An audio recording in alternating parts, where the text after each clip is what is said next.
ఏ category సెక్యూరిటీలో ఉన్నారు మీరు, అదంతా గాలి కొదిలేసి వితౌట్ ఎనీ ప్రయర్ నోటీస్ తీసుకెళ్ళిపోయారు కదా. తీసుకెళ్ళిన దగ్గర నుంచి మిమ్మల్ని అందులో పెట్టి నాకు నోటీస్ ఇమ్మన్నా కూడా ఇవ్వలా. అదే తీసుకెళ్ళిన దగ్గర నుంచి అంత టార్చర్ పెట్టిన తీసుకోలేదని గోడ గండించాడు. టార్చర్ పెట్టడం, తర్వాత కాళ్ళు పగిలిపోయేలాగా కొట్టడం, కందిపోయేలాగా, బ్లడ్ క్లాట్ అయ్యేలాగా, ఆ తర్వాత మీరు జడ్జి ముందుకెళ్ళి కాళ్ళు రెండు ఇట్లా పైకి చూపించి చూడండి అని అక్కడ నుంచి తప్పించుకుని మన మిలిటరీ హాస్పిటల్కి రావాల్సిన ఇదంతా తలుచుకున్నప్పుడు ఏమనిపిస్తుంది మీకు?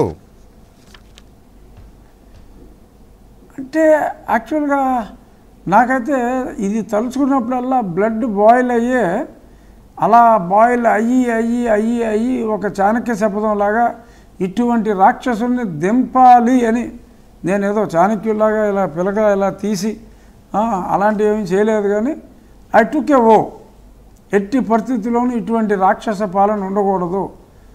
ఒక ముఖ్యమైన పదవిలో ఉన్న నన్నే ఎలాగా చంపి లెవెల్కి వెళ్ళిపోయాడు, ఈ వ్యవస్థను కూడా ప్రక్షాళన చేయాలి అంటే ఒక మంచి ప్రభుత్వం రావాలి.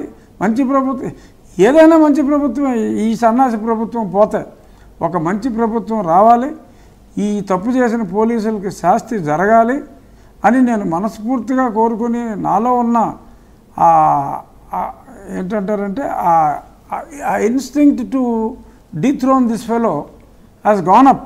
నేను తలుచుకున్నప్పుడల్లా కూడా నాకు ఇదే నా ఆలోచన, ఎలాగైనా సరే ఇతని అరాచకాలన్నీ ప్రజల ముందు పెట్టాలి అని నేను ఒక యజ్ఞంలాగా ఆ తర్వాత 21 నుంచి 24 ఎలక్షన్స్ దాకా not even a single day I missed. దానికి ముందు అరగంట రచ్చబండ మాట్లాడితే ఈ సంఘటన తర్వాత almost my average was between 50 minutes to 1 or 5 minutes అలా ఉండేది రచ్చబండ. తర్వాత ప్రతిరోజు ఆల్మోస్ట్ వారానికి 2 రోజులు మనం మాట్లాడుకునే వాళ్ళం, 2 రోజులు మూర్తి గారితో ఈ డిబేట్లో అతను చేసిన కేవలం ఓపెన్గా చేసిన అరాచకాల గురించి మాట్లాడి ఎన్లైటన్ చేయాలి పబ్లిక్ని. ఒకరోజు కాకపోతే ఒకరోజైనా వాళ్ళు అర్థం చేసుకోగలరు. మరి రోజుకి I use to do lot of study, అన్ని కాల్స్ అటెండ్ అయ్యి ప్రజలు చెప్పిందంతా నోట్ చేసుకుని ఒక యజ్ఞంలాగా ప్రజలకు మంచి జరగాలి అంటే, మళ్ళీ ఇటువంటి దుర్ఘటనలు జరగకుండా ఉండాలి అంటే ఈ ప్రభుత్వం పోవాలి అనే ఆ కసిని పెంచింది తప్ప నేను ఎప్పుడూ డిస్కరేజ్ కాల. సో ఇప్పుడు 2-3 హత్యా ప్రయత్నాలు చేశాడు. ఇప్పుడు ఈ కేసు ఎఫ్ఐఆర్ ఈ ఒక్కొక్కటిగా ఇక వస్తున్నాయి కదా.